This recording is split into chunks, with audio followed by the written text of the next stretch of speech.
Hello Monika, कशी आहेस तू? आज आपण सिंधू नदीच्या उपनद्यांची वैदिककालीन नावे अभ्यासूया.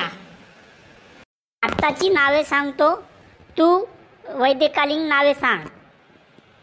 झेलम, वितास्ता, सतलज, सुतुद्री, चिनाब, आसिकनी, बियास, परुष्णी, गोमती, गोमल, हकरा, सरस्वती.